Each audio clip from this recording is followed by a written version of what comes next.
대기업에서 오랜 세월을 보낸 후 은퇴를 맞이하면 모두가 평온한 노후를 꿈꿉니다. 하지만 현실은 다릅니다. 50대 이후 재취업 시장에서 경험 많은 인재라는 말은 멋진 구호일 뿐 실제로 나이든 중장년층이 설 수 있는 자리는 점점 사라지고 있습니다. 화려했던 직장 경력을 뒤로하고 단순 노동으로 생계를 유지하려는 현실에 부딪히는 순간 그동안 준비하지 못한 은퇴 후 삶의 무게가 가슴을 짓누릅니다. 이 글에서는 은퇴 후 빈곤층으로 추락하게 되는 이유와 나이든 중장년층이 겪는 재취업의 고난을 살펴보며 우리에게 필요한 대비책은 무엇인지 함께 고민해보려 합니다. 은퇴 후 빈곤층으로 추락한 현실 우리가 놓치고 있는 은퇴 준비의 중요성. 은퇴는 누구에게나 찾아오는 인생의 한 페이지입니다. 하지만 대기업에 다녔던 사람들도 은퇴 후 겪게 되는 현실은 우리가 흔히 상상하는 평온한 노후와는 다를 수 있습니다. 준비되지 않은 은퇴는 오히려 빈곤층으로 추락하는 지름길이 될 수도 있죠. 오늘은 은퇴 후 재취업의 어려움과 빈곤의 악순환을 막기 위한 중요한 교훈을 3가지 사례를 통해 나누고자 합니다. 사례 1. 50대의 벽에 부딪힌 어씨의 재취업 도전기. 어씨는 대기업에서 30년간 근무하며 나름 안정적인 생활을 했습니다. 하지만 정년퇴직 후 얼마 지나지 않아 예상치 못한 현실에 부딪혔습니다. 노후 준비가 부족했던 그는 퇴직금만으로는 가족의 생활비를 충당할 수 없었습니다. 그래도 경력이 있으니 금방 재취업할 수 있을 거야 라는 낙관적인 생각으로 구직 활동에 나섰지만 현실은 냉혹했습니다. 대부분의 기업에서 50대 이상은 비용 부담이나 업무 적응력 부족을 이유로 기피 대상이 되었죠. 결국 어씨는 공사 현장의 단순 노동자로 일하게 되었고 그마저도 몸이 따라주지 않아 몇 달 만에 일을 그만둘 수밖에 없었습니다. 그는 이렇게 말했습니다. 내가 30년간 회사에서 쌓아 올린 경험이 아무 소용도 없는 현실에 처하게 될 줄은 몰랐습니다. 교훈 은퇴 전에는 단순히 돈을 모으는 것만으로 충분하지 않습니다. 재취업이 필요하다면 나이에 상관없이 적용 가능한 기술이나 자격증을 미리 준비해야 합니다. 사례 2. 자영업의 함정에 빠진 B씨 부부. B씨와 그의 아내는 은퇴 후 작은 카페를 열며 새로운 인생을 꿈꿨습니다. 퇴직금과 대출을 합쳐 마련한 자본으로 가게를 차렸지만 예상만큼 수익이 나지 않았습니다. 특히 팬데믹 상황이 겹치면서 손님이 끊기고 월세와 인건비 부담이 커졌습니다. 결국 빚만 늘어난 채 가게를 정리해야 했죠. B씨는 이렇게 회상합니다. 은퇴 후에는 안정적인 수익이 가장 중요하다는 걸 뒤늦게 깨달았습니다. 장사가 잘 되면 좋겠다는 막연한 희망이었는데 현실은 정말로 냉정하더군요. 교훈 자영업은 리스크를 잘못 관리하면 재정 파탄의 원인이 될 수 있습니다. 은퇴 후에는 위험 요소를 최소화한 안정적인 투자나 소규모 창업이 더 적합합니다. 사례 3. 준비된 은퇴의 성공 사례. C씨 이야기. C씨는 은퇴를 10년 앞둔 50대 초반부터 적극적으로 노후 준비에 나섰습니다. 본업을 하면서 주말에는 사회복지 자원봉사를 통해 노인 요양 분야의 경험을 쌓았고 관련 자격증도 취득했습니다. 은퇴 후 그는 요양원에서 파트타임으로 일하면서 안정적인 수입을 유지하고 있습니다. C씨는 이렇게 말합니다. 은퇴 후에도 내가 무언가에 기여할 수 있다는 사실이 너무 좋습니다. 단순히 돈만 버는 게 아니라 보람도 느낄 수 있으니 제2의 인생이 정말 행복합니다. 교훈 은퇴 후의 삶을 안정적으로 만들려면 미리 준비해야 합니다. 자신의 관심사와 연계된 분야에서 자격증을 취득하거나 경험을 쌓는다면 훨씬 더 많은 선택지를 가질 수 있습니다. 은퇴 준비를 위해 반드시 알아야 할 것들. 재취업 준비는 미리미리. 은퇴 후에 새로운 직업을 구하려면 50대부터 관련 기술을 익히고 경력을 다지는 것이 중요합니다. IT 기술, 간단한 회계, 운전면허 등 실용적인 자격증은 유용한 선택이 될 수 있습니다. 소비 습관을 점검하라. 퇴직 후에도 대기업 근무 시절의 소비 습관을 유지한다면 재정적으로 무너질 가능성이 큽니다. 은퇴 후에는 수익보다 소비 관리가 핵심입니다. 최소한의 생활비로도 행복하게 살 수 있는 소비 구조를 미리 만들어야 합니다. 은퇴 이후를 상상하며 투자하라. 퇴직금만으로 노후를 버틸 수는 없습니다. 작은 수익이라도 정기적으로 들어올 수 있는 투자 구조를 만들어야 합니다. 예를 들어 월세 수입이 가능한 소형 부동산이나 안정적인 금융 상품이 도움이 될 수 있습니다. 결론 은퇴 준비는 선택이 아닌 필수. 은퇴 후의 삶은 단순히 돈을 많이 모아두었다고 해서 안정적이지 않습니다. 재취업, 자영업, 자산 관리 등 여러 측면에서 철저히 준비하지 않으면 누구나 빈곤층으로 추락할 수 있습니다. 오늘 소개한 3가지 사례를 통해 은퇴 준비의 중요성과 그 방향성을 다시 한번 생각해 보셨으면 합니다. 지금이라도 늦지 않았습니다. 미래를 위해 작은 준비라도 시작하세요. 당신의 은퇴 후 삶은 스스로의 선택과 행동에 달려 있습니다. 나중에라는 생각은 금물입니다. 오늘이 바로 당신의 은퇴를 준비하기 가장 좋은 날입니다. 전문가 칼럼 은퇴 후 빈곤, 더 이상 남의 이야기가 아니다. 대기업 다니면 걱정 없겠지. 많은 사람들이 은퇴 후의 삶을 이렇게 낙관적으로 생각합니다. 그러나 현실은 그리 단순하지 않습니다. 대기업을 퇴직했다고 해서 모두가 안정된 노후를 보내는 것은 아닙니다. 오히려 잘못된 계획이나 부족한 준비로 인해 빈곤층으로 추락하는 경우가 늘어나고 있습니다. 이제 은퇴는 쉬는 시기가 아니라 또 다른 준비가 필요한 단계라는 사실을 깨달아야 합니다. 오늘은 은퇴 후 빈곤 문제의 근본 원인과 이를 극복하기 위한 구체적인 방법을 전문가의 관점에서 풀어보겠습니다. 칼럼 형식이지만 구어체로 친근하게 전해드릴 테니 끝까지 읽어보세요. 아마 여러분의 은퇴 계획에 큰 도움이 될 겁니다. 은퇴 후 빈곤의 원인 왜 우리는 준비되지 않았을까? 은퇴 후 빈곤 문제는 단순히 돈이 부족해서 생기는 게 아닙니다. 그 밑바닥에는 몇 가지 중요한 원인이 숨어 있습니다. 나는 괜찮을 거야 라는 잘못된 자신감.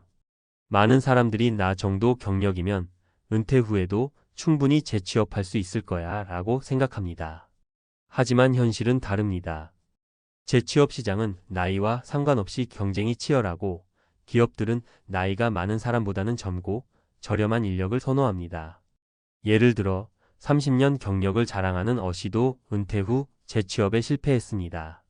저를 필요로 할 줄 알았는데 오히려 나이가 걸림돌이 됐습니다. 라고 그는 말합니다. 소비 패턴 변화에 대한 대처 부족. 은퇴 후에도 은퇴 전과 같은 소비 수준을 유지하려는 사람들은 시간이 지날수록 재정적으로 더 어려워집니다. 특히 대기업 출신의 경우 평소 높은 소득을 기반으로 한 소비 습관을 갑자기 줄이는 게 쉽지 않죠. 퇴직 후에도 고급 자동차 리스비, 명품 소비 등을 유지하려는 경우는 흔히 볼 수 있습니다. 수동적인 자산 관리. 퇴직금으로 해결할 수 있겠지. 이렇게 생각하다가 실패하는 사례가 많습니다.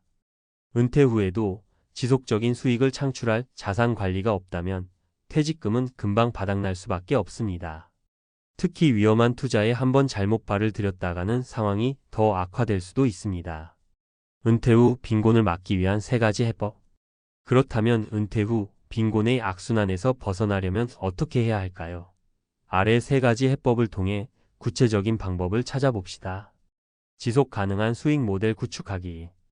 은퇴 후에는 안정적인 현금 흐름이 중요합니다.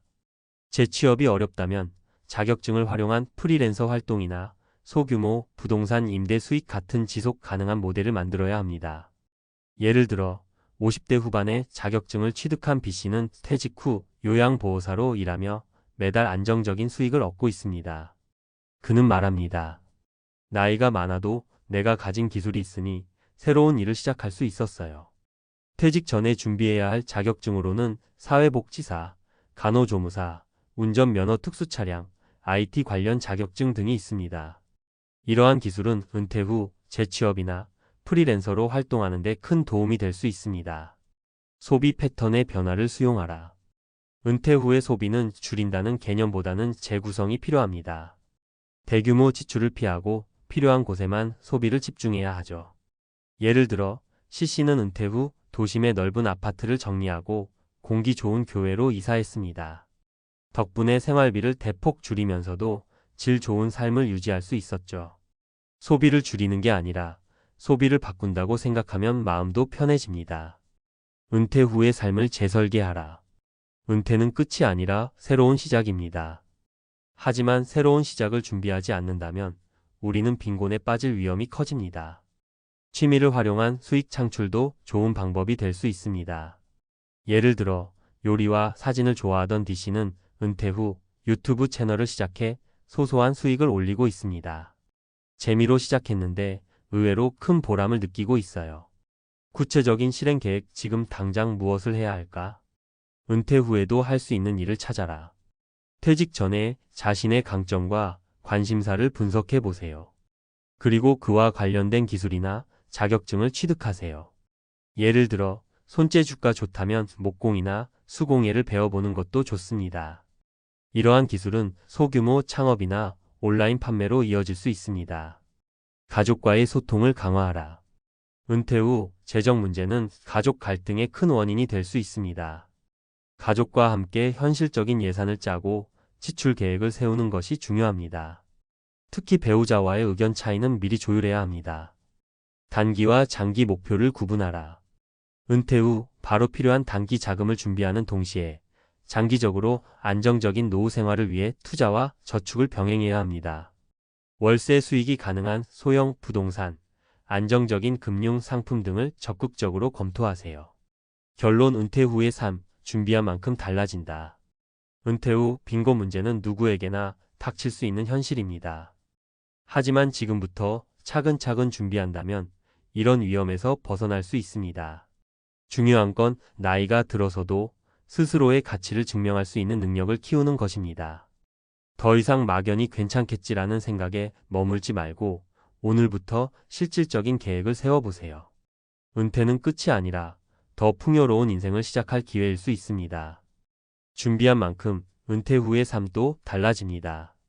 지금 바로 당신의 미래를 바꾸는 첫걸음을 시작하세요. 여러분, 혹시 국민연금 하면 마음 한구석이 좀 복잡해지지 않으세요? 막연히 노후 준비는 해야 하는데 하면서도 정작 연금을 언제부터 받아야 할지 고민만 하다 놓치는 경우가 많은 것 같아요. 저도 예전에 가족들과 이야기하다가 알았는데 조기 수령이든 연기 수령이든 나에게 맞는 타이밍을 잘못 잡으면 평생 후회할 수 있는 문제더라고요. 게다가 요즘은 평생 직장 개념도 희미해지고 늘어나는 기대 수명만큼 은퇴 후에도 돈 쓸 곳은 너무 많잖아요. 그래서 오늘은 국민연금을 조기 수령할 거냐 아니면 연기 수령해서 더 많이 받을 거냐에 대해 이야기해 보려고 해요. 적절한 선택이 내 노후의 질을 바꿀 수 있으니 지금부터 함께 차근차근 살펴보시죠. 1. 국민연금 왜 이렇게 중요한가? 국민연금이란 단어 많이 들어보셨을 거예요. 단순히 매달 내는 보험료 같은 느낌이 들기도 하지만 사실 국민연금은 내가 은퇴한 뒤 일정 소득을 평생 동안 제공해주는 사회적 안정망 같은 존재예요. 물론 재테크나 다른 투자로도 노후를 준비할 수 있지만 그 모든 것에 기초가 되어주는 안정적인 버팀목 역할을 하는 게 바로 국민연금이죠. 그래서 이 연금을 언제부터 얼마씩 받을 것이냐는 생각보다 복잡한 문제이고 국가에서 공식적으로 권장하는 연금 개시 연령이라고 해서 무조건 정답이 되지는 않아요. 내 상황이 어떤지, 앞으로 어떤 삶을 살고 싶은지에 따라 전략이 달라지거든요. 일반적으로 국민연금은 만 62세 출생 연도별로 달라지지만 편의상 62세로 볼게요. 부터 수령하는 게 기본이에요. 근데 여건상 5년을 앞당겨 만 57세부터 조기 수령을 할 수도 있고 반대로 5년을 더 미뤄 만 67세 이후로 연기 수령을 선택할 수도 있어요. 조기 수령을 하면 빨리 받는 대신 매달 받는 금액이 줄어들고 연기 수령을 하면 조금 늦게 받는 대신 매월 금액이 상당히 늘어나죠. 간단히 말해 내가 일찍 받아서 빨리 쓰고 싶으면 조기 수령, 좀 더 늦게 받더라도 금액을 크게 받고 싶으면 연기 수령 이런 개념이에요. 2. 조기 수령과 연기 수령의 예. 자, 그럼 조기 수령과 연기 수령 각각 어떤 장단점이 있는지 간략히 살펴볼까요? 조기 수령. 장점. 경제적으로 어려운 상황이라면 조기 수령을 통해 일정한 현금을 확보할 수 있어요. 정년퇴직 후 바로 일을 그만두고 싶다면 국민연금을 당겨받아 생활비로 활용할 수 있죠. 단점. 연금을 일찍 받기 시작한 만큼 원래 받을 수 있었던 금액보다 수령액이 줄어들어요. 은퇴 이후 살 날이 길어질수록 조금씩 줄어든 연금이 오랫동안 지급되는 셈이라 총액도 줄어든다는 점이 있죠. 연기 수령. 장점. 매월 받는 금액이 커져서 나중에 안정적인 생활이 가능해져요. 연기할 때마다 일정 비율로 연금이 높아지니까 더 큰 월급을 받는 기분이 들 수도 있죠. 혹시 다른 소득이 있거나 더 오래 일을 계속할 수 있다면 연금 개시를 늦춰서 더 두둑한 노후 자금을 준비할 수 있어요. 단점. 내 건강 상태가 안 좋거나 좀 일찍 은퇴해서 여유롭게 살고 싶다면 그만큼 연금 개시가 뒤로 밀려서 약간 손해처럼 느껴질 수 있어요. 한 살이라도 젊을 때 즐기고 싶은 마음이 큰데 수령 시점을 미루는 게 과연 옳은 선택인지 고민될 수 있죠. 3. 사례로 살펴보는 조기 vs 연기. 조기 수령이 좋아, 연기 수령이 더 이득 이런 말 많이 들어봐도 막상 내 입장에선 잘 와닿지 않을 수 있어요. 그래서 세 분의 사례를 간단히 들어볼게요. 구체적인 수치나 디테일은 사람마다 다르겠지만 전체적인 흐름을 파악하는 데 도움이 될 거예요. 일직장인 김 씨의 조기 수령 선택. 김 씨는 57세에 조기 퇴직을 했어요. 원래는 60세 정년까지 일할 수 있었지만 회사 사정이 좋지 않아 명예퇴직 형태로 나왔죠. 퇴직금도 받았고 어느 정도 예적금도 있지만 당장 57세부터 62세까지는 돈이 들어올 구석이 별로 없다는 게 문제였어요. 그렇다고 또 곧바로 다른 직장을 찾기에는 쉽지 않고 김 씨 부부는 아이들이 이제 막 독립했기에 조금 넉넉하지는 않아도 반찬 값이라도 벌어서 쓰고 싶다는 생각에 조기 수령을 선택했습니다. 사실 매달 받게 될 연금 액수가 원래 예상하던 것보다 1015% 정도 줄긴 했지만 당장 내 손안에 생활비가 들어온다는 안정감이 크더래요. 그리고 앞으로 몇 년 더 건강하게 지낼 수 있을지 모르는데 지금부터라도 쉬엄쉬엄 여행도 다니고 취미생활도 하면서 즐기자 하는 마음이 있었다고 해요. 김 씨 부부에게는 조기 수령이 심적 안정과 여유를 주는 방향이었던 거죠. 이 부업러 박 씨의 연기 수령. 반면에 박 씨는 60세에 퇴직했지만 은퇴하기엔 너무 아쉽다는 마음으로 프리랜서나 부업 형태로 꾸준히 일하고 있어요. 건강이 따라주는 한 계속 소득이 들어오니까 부디 62세 되자마자 국민연금을 받지 않고 연기 수령을 신청했죠. 박 씨의 경우 지금 당장 연금이 없이도 생활이 가능하니 조금이라도 더 연금을 키워서 나중에 받을 수 있으면 좋겠다 싶었던 거예요. 게다가 박 씨 부부는 현재 집도 작아고 자녀도 모두 결혼해 나가 있으니 부양 부담도 없었어요. 그래서 국민연금을 3년 정도 늦추는 선택을 했더니 원래 예상 금액보다 20% 가까이 월수령액이 늘어날 전망이더라고요. 박 씨는 어차피 안 받아도 굶을 일은 없으니 한 달에 10만 원, 20만 원이라도 더 받으면 은퇴 후 마음이 든든해지겠죠 하고 웃으며 말하더라고요. 3. 자영업 하던 정 씨의 고민 끝 부분 연기. 마지막으로 1인 자영업을 오래 해왔던 정 씨 이야기를 해볼게요. 정 씨는 62세가 되자마자 국민연금을 바로 받을 수 있는 시점이었지만 사업이 아직 어느 정도 돌아가고 있었고 매달 약간의 수입이 계속 들어오던 상황이었어요. 다만 사업 규모가 크지 않다 보니 언제 수입이 줄어들지 몰라서 전액을 연기하는 것에는 좀 꺼림칙함이 있었어요. 그래서 정 씨가 선택한 방법이 바로 연금 일부만 연기하는 거였어요. 국민연금 제도에는 연금을 전부 미루는 것뿐 아니라 일부만 받거나 일부만 미루는 방식이 있거든. 여부 분연기 제도. 정 씨는 자신이 매달 일정 금액은 지금부터 받고 나머지는 나중에 더 키워서 받도록 설계를 한 거예요. 이렇게 하니 매달 최소한의 생활비는 연금으로 나오면서 그 외에는 나중에 수령액이 불어날 수 있으니 안정도 잡고 이익도 놓치지 않는 선택을 할 수 있었다고 합니다. 4. 선택 전 꼭 따져볼 3가지 포인트. 이렇게 조기 수령과 연기 수령, 그리고 그 중간 어딘가부 분연기 선택지까지 다양하게 있다는 걸 보셨을 거예요. 그럼 이제 구체적으로 어떤 부분을 고려해야 할까요? 건강 상태와 수명 전망. 솔직히 말해 내가 언제까지 살 것인가? 를 정확히 알기는 어렵죠. 그래도 큰 병력이 있거나 가족력 때문에 평균 수명보다 일찍 세상을 떠날 가능성이 높다면 조금이라도 젊을 때 받아 쓰는 게 낫다고 판단할 수도 있어요. 반대로 가족이 장수형 유전자를 갖고 있거나 본인이 건강 관리를 잘해서 오래 살 것 같다면 연기 수령이 유리할 수 있겠죠. 다른 소득이나 자산 보유 현황. 김 씨와 박 씨가 다르듯 내가 지금 당장 생활 자금이 부족하다면 조기 수령이 필요해질 수밖에 없어요. 반면 박 씨처럼 당장 일해서 버는 돈이 있거나 충분한 금융 자산이 있다면 연기하는 게 훨씬 이득일 수도 있고요. 결국 나의 현재 소득 구조와 자산 상황을 먼저 살펴보는 게 중요합니다. 생활 패턴과 은퇴 후 목표. 어떤 분은 60대 초반에는 해외여행도 가고 취미생활도 적극적으로 즐기겠다는 분도 있고, 어떤 분은 조금 더 일에 집중하면서 연금은 뒤로 미루겠다는 분도 있어요. 즉, 내 라이프 스타일과 은퇴 후 계획에 따라 달라질 수밖에 없어요. 일찍 연금 받아서 쓰겠다, vs 일을 좀 더 해서 소득을 유지하겠다. 둘 다 정답이라기보단 각각의 삶에 맞는 선택일 뿐이죠. 5. 결론. 나만의 최적 타이밍을 찾자. 가장 중요한 건 남이 뭐라고 하든 나만의 최적 타이밍을 찾는 거예요. 앞서 소개한 세 분처럼 상황과 목표에 따라 전혀 다른 선택을 할 수 있잖아요. 누군가는 조기 수령으로 당장 필요한 돈을 해결하고, 누군가는 연기 수령으로 미래의 연금액을 극대화하고 싶어 할 수 있으니까요. 다만 절대 잊지 말아야 할 점은 국민연금이 내가 매달 꼬박꼬박 받는 평생 월급이라는 거예요.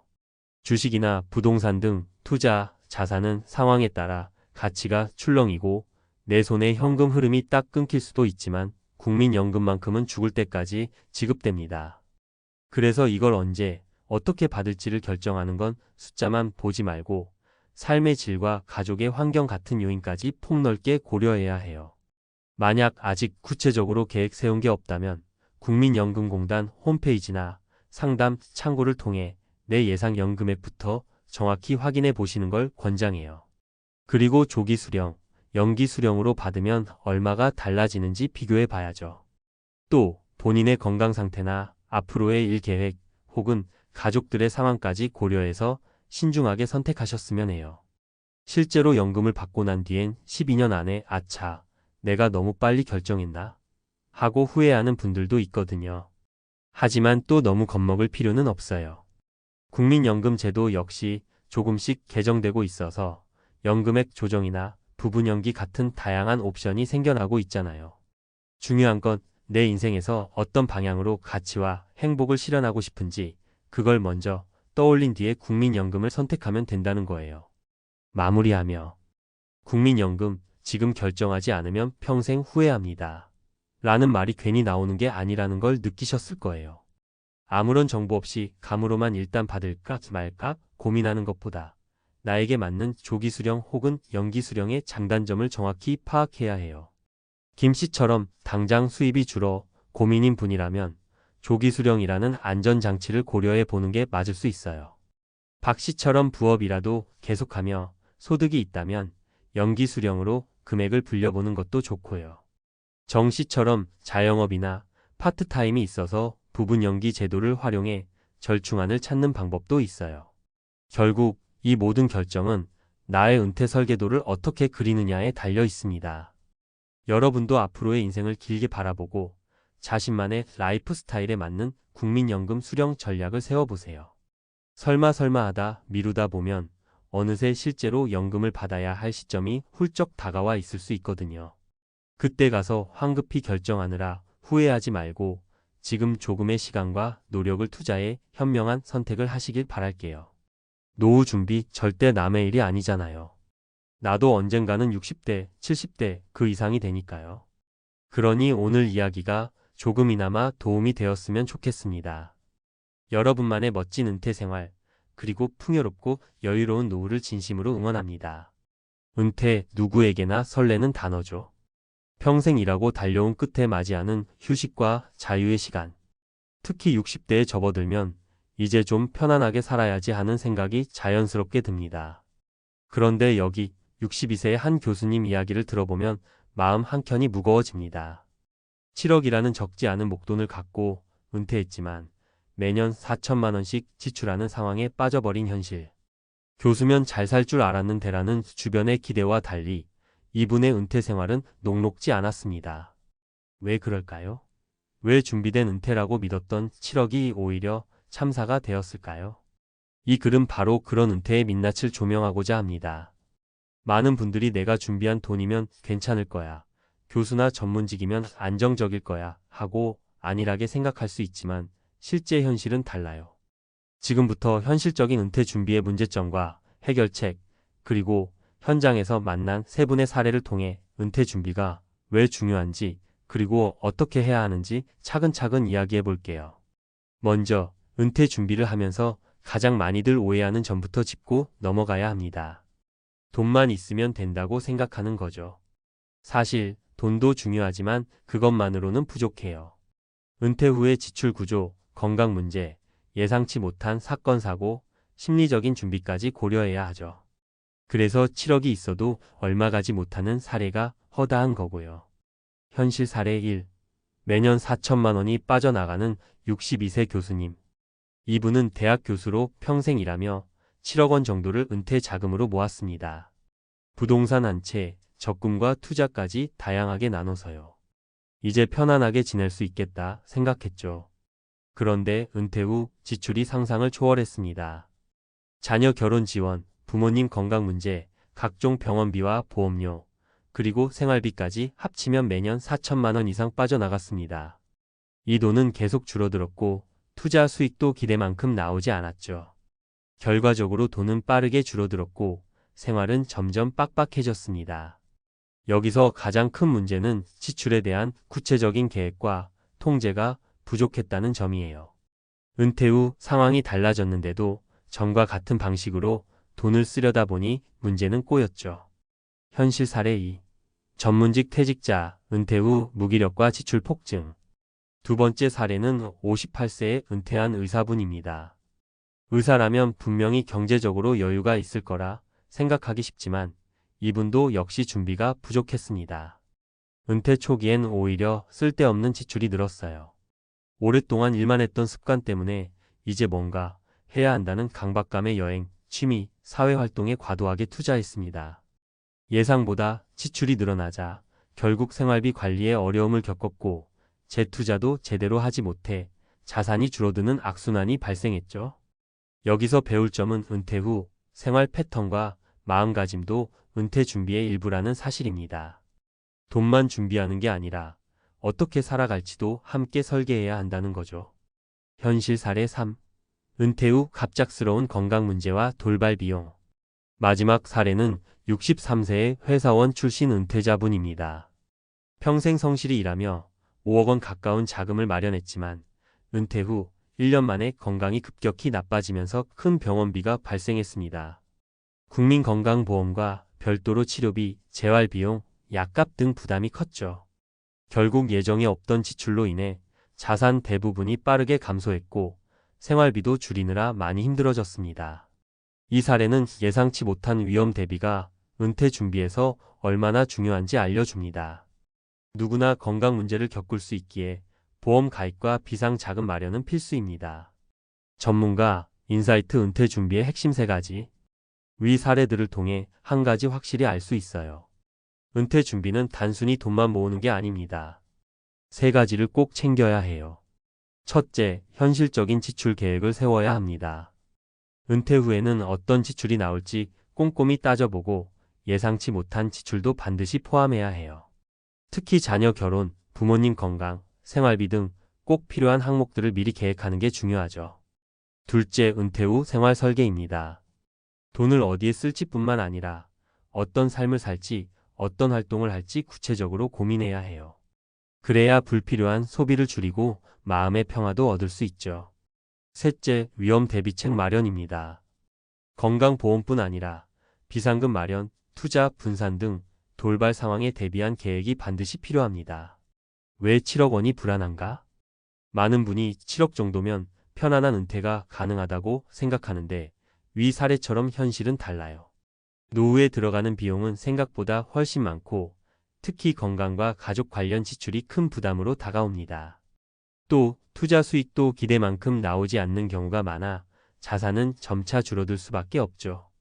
이 때문에 은퇴 준비에선 단순 금액이 아니라 자산 운용과 지출 관리, 생활 방식이 더 중요합니다. 7억이 있어도 관리가 안 되면 금세 바닥나고 5억이라도 꼼꼼히 관리하면 안정적인 생활이 가능하다는 뜻이에요. 공감하는 마음으로 함께 준비하자.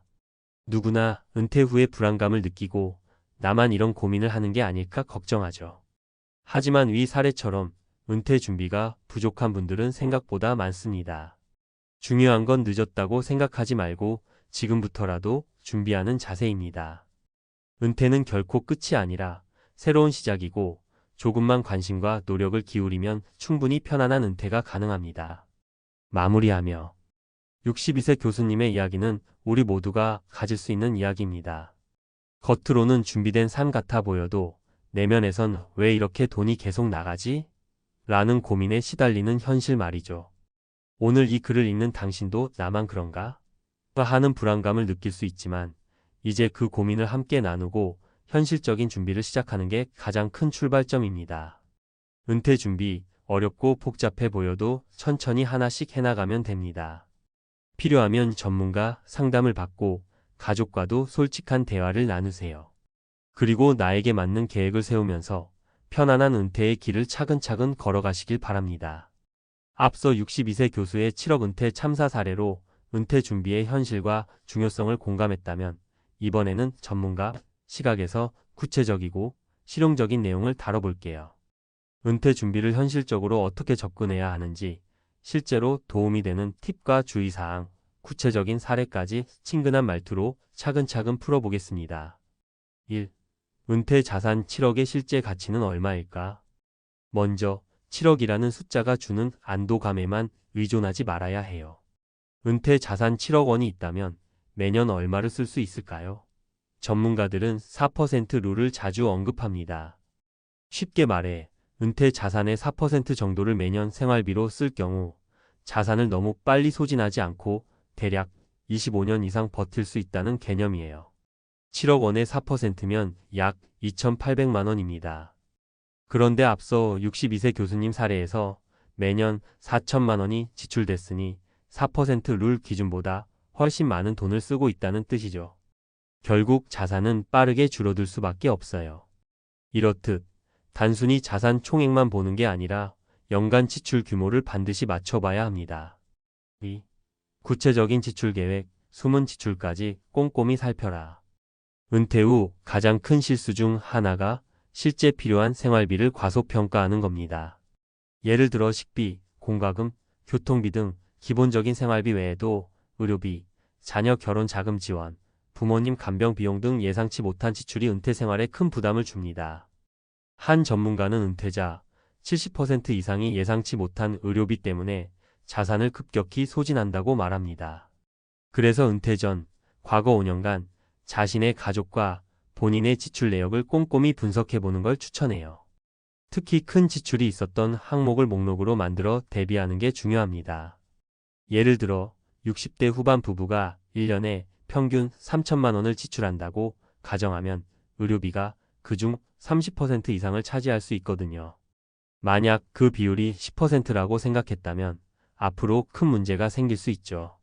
3. 생활 패턴과 심리적 준비, 은퇴 후 새로운 삶 설계하기.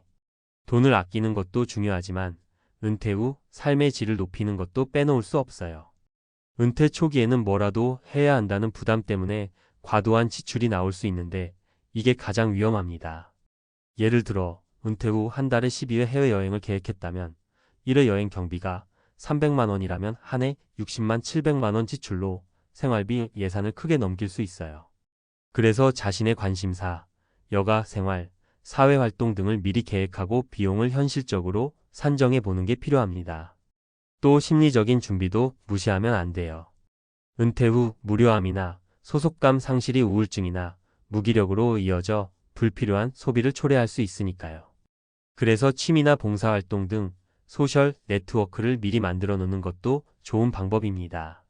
4. 투자와 자산 운용, 무조건 안전만 고집할 필요는 없다. 은퇴하면 안전 자산에만 몰두하는 분들이 많은데 이건 양날의 검이에요. 안전한 예금이나 채권만으로 자산을 굴리면 물가 상승률을 따라잡지 못해 실질 구매력이 줄어들 수 있거든요.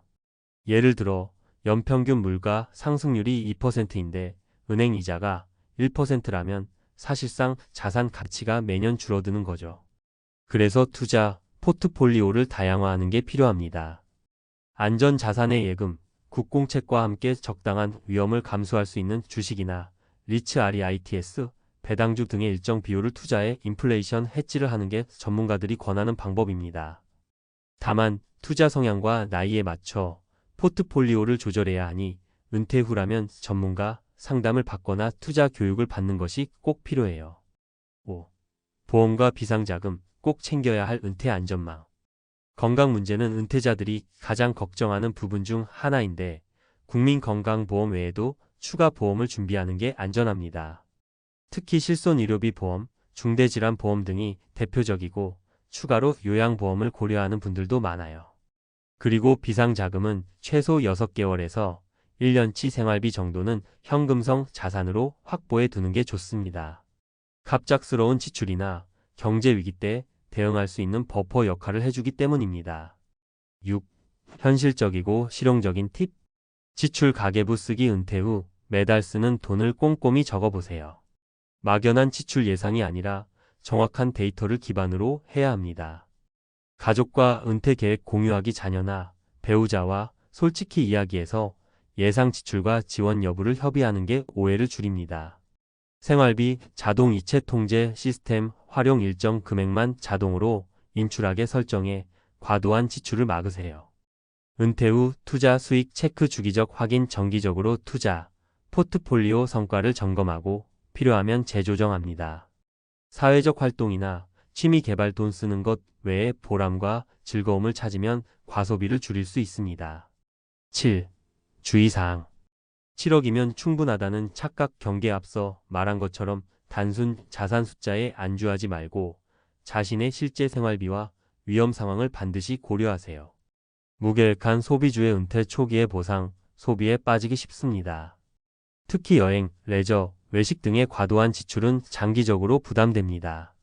건강 문제 대비 소월 금물 건강 상태에 맞는 보험 가입과 정기 건강검진은 필수입니다. 과도한 부동산 투자, 자금 묶임. 주의 부동산에만 너무 치중해 현금 유동성이 부족해지는 상황은 위험합니다. 마치며 은퇴는 끝이 아니라 새로운 시작입니다. 7억 원이 있건 없건 어떻게 준비하고 어떻게 관리하느냐가 가장 중요해요. 지금까지 사례와 팁들을 참고해서 자신만의 현실적인 은퇴 계획을 꼭 세워보시길 바랍니다. 65세, 30년간 교사로 살았지만 은퇴 후 마트에서 계산대를 찍고 있다. 선생님, 이제 편하게 사셔야죠. 퇴직하는 날 후배 교사들이 내게 건넨 인사다. 나도 그렇게 될 줄 알았다. 교직에 30년을 몸담았고 은퇴 후에는 연금이 나올 테니 크게 걱정하지 않았다. 하지만 현실은 달랐다. 물가는 하루가 다르게 치솟고 연금만으로는 생활이 빠듯했다. 결국 마트 캐셔로 일하며 하루 종일 서서 바코드를 찍는 내 모습이 남아 있었다.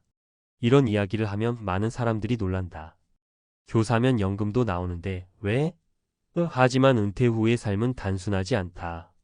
우리가 예상하는 것보다 더 많은 변수들이 있다. 퇴직 후 생각보다 빠듯한 연금의 현실.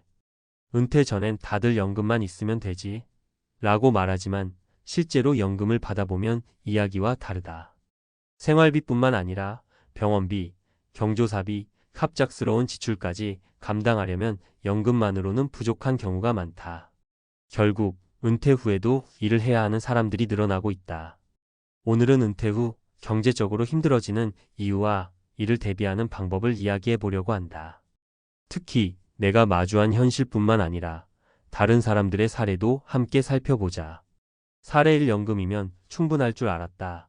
62세 전직 은행원, 예상 밖의 지출. 박씨 62는 30년 넘게 은행에서 일했다. 퇴직 후 월 180만 원의 연금을 받는다. 처음에는 만족스러웠다. 큰 돈은 못 벌어도 기본적인 생활은 가능할 것 같았다. 하지만 예상치 못한 지출이 연이어 발생했다. 남편이 갑자기 쓰러지면서 병원비로 3천만 원이 들었다. 자녀가 결혼하면서 지원금 5천만 원을 줬다. 물가 상승으로 식비, 공과금이 예상보다 훨씬 많이 들었다.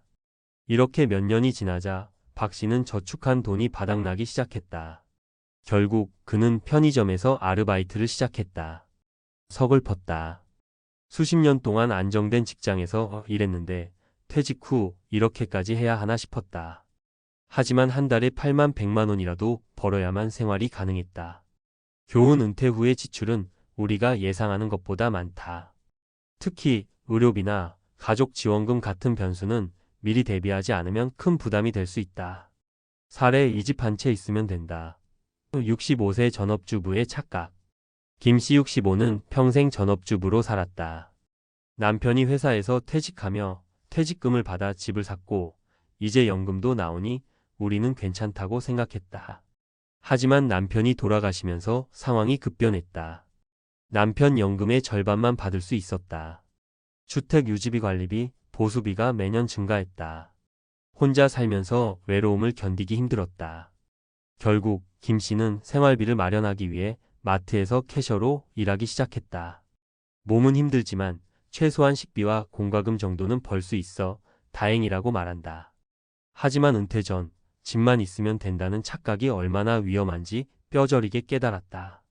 교훈 집이 있다고 해서 경제적으로 안전한 것은 아니다. 연금과 현금 흐름을 미리 확보하는 것이 중요하다. 사례 3, 70세까지 일할 수 있을 줄 알았는데 58세 자영업자의 위기. 이 씨 58은 20년 넘게 자영업을 했다. 매출이 안정적이었고 나는 은퇴하지 않아도 된다고 생각했다. 하지만 코로나 이후 가게 운영이 힘들어졌고 결국 폐업했다. 나이 때문에 재취업이 어려웠다. 모아둔 돈은 가게 유지비로 거의 다 사용했다. 남은 건 국민연금뿐이었고 수령까지 5년이 남아 있었다. 이 씨는 결국 대형마트에서 물류센터 직원으로 일하기 시작했다. 육체적으로 힘든 일이었지만 생활비를 벌기 위해 선택할 수밖에 없었다. 그는 말한다. 내가 은퇴를 미리 준비했더라면 이렇게까지 힘들지는 않았을 텐데. 교훈 자영업자는 특히 은퇴 대비가 필수다. 사업이 언제든 어려워질 수 있기 때문에 별도의 연금이나 투자, 자산을 반드시 마련해야 한다. 그럼 어떻게 해야 할까? 은퇴 준비 3가지 핵심 포인트. 1. 연금만 믿지 말고 추가 소득원을 만들어라. 연금은 생활비의 일부일 뿐이다. 개인연금, 임대소득, 온라인 강의, 취미 기반 부업 등 추가적인 소득원을 만들어야 한다. 2. 지출을 최대한 줄이고 단순한 삶을 준비하라. 고정비주거비, 자동차, 외식비를 줄이면 은퇴 후 부담이 확 줄어든다. 은퇴 전에 미리 소박한 생활 패턴을 익히는 것이 중요하다. 3. 건강은 최고의 자산이다. 아무리 돈이 많아도 건강이 나쁘면 소용없다. 건강을 유지하면 의료비 부담이 줄고 일할 수 있는 기간도 늘어난다. 마치며 은퇴 후에도 계속되는 삶, 준비가 필요하다. 은퇴는 끝이 아니다. 우리가 60세에 은퇴한다고 해도 앞으로 2030년을 더 살아야 한다. 이 시간을 어떻게 보내느냐는 지금의 준비에 달려 있다.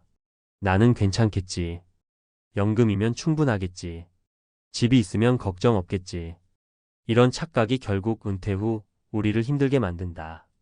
65세의 마트에서 일하는 현실이 내 이야기가 아니라면 지금부터라도 대비해야 한다. 지금 준비하지 않으면 10년 후 내 모습은 어떨까? 한번 진지하게 생각해 보자. 당신의 은퇴 남의 이야기가 아닙니다. 지금부터라도 준비하자. 마트에서 일하는 65세, 은퇴 후에도 계속되는 노동 그 이유는 앞서 살펴본 사례들에서 알 수 있듯이 많은 사람들이 은퇴 후에도 경제적 어려움을 겪고 있다. 이제 우리는 한 걸음 더 나아가 왜 이런 문제가 발생하는지 그리고 이를 해결하기 위해 어떤 대비가 필요한지 과학적 근거와 논리적 분석을 통해 살펴보려 한다. 1. 평균 수명의 증가와 연금 시스템의 한계. 과거와 달리 현대인의 평균 수명은 꾸준히 증가하고 있다. 2024년 기준 한국인의 기대 수명은 남성 80세, 여성 86세에 달한다. 하지만 은퇴 연령은 여전히 60세 전후로 유지되고 있다. 문제는 우리가 예상하는 것보다 은퇴 후 기간이 훨씬 길다는 점이다. 1960년대만 해도 평균 수명은 6065세 정도였기 때문에 은퇴 후 연금으로 510년 정도만 버티면 됐다. 하지만 지금은 60세에 은퇴하면 최소 2030년은 더 살아야 한다. 결국 연금만으로는 감당하기 어려운 현실이 되고 있다. 해결책. 연금을 보완할 수 있는 추가적인 소득원을 반드시 확보해야 한다. 가능한 한 늦게까지 건강을 유지하며 이를 지속할 방법을 고민해야 한다. 2. 노화와 경제활동. 나이가 들수록 노동 강도가 중요한 이유. 나이가 들면 자연스럽게 근력이 감소하고 신체적 한계가 생긴다. 특히 근감소증 SARCOPENIA 현상이 심각한 문제로 떠오르고 있다. 근감소증이란 30대부터 근육량이 줄어들기 시작해 60대 이후에는 급격히 감소한다. 근육이 감소하면 신체 활동이 줄어들고 쉽게 피로를 느끼며 근골격계 질환관 저염, 허리 디스크 등에 취약해진다. 특히 장시간 서서 일하는 마트 캐셔나 편의점 아르바이트 같은 일은 65세 이후에는 더욱 힘들어진다. 즉, 은퇴 후에도 일을 해야 한다면 무조건 육체적으로 부담이 적은 직업을 선택해야 한다. 예를 들어 온라인 강의, 블로그 운영, 전자책 출판, 투자 등의 비육체적 활동을 통한 수익 창출이 필요하다. 몸을 쓰는 직업이라면 사전에 체력을 길러 근육을 유지하는 것이 중요하다. 해결책. 50대부터 근육 감소를 막기 위한 근력 운동 스쿼트, 런지, 필라테스 등을 습관화해야 한다. 육체적 노동이 아닌 온라인 또는 지식 기반의 일자리를 미리 준비해야 한다. 3. 고령화, 사회에서의 노동시장 변화. 60대 이후에도 일하는 법. 최근 고령화, 사회 하이퍼 마이너스 에이징, 서사이어티로 접어들면서 60대 이후에도 경제활동을 해야 하는 시대가 되었다. 하지만 현실적으로 재취업이 쉽지 않다. 50대 이후에 재취업 시장이 어려운 이유.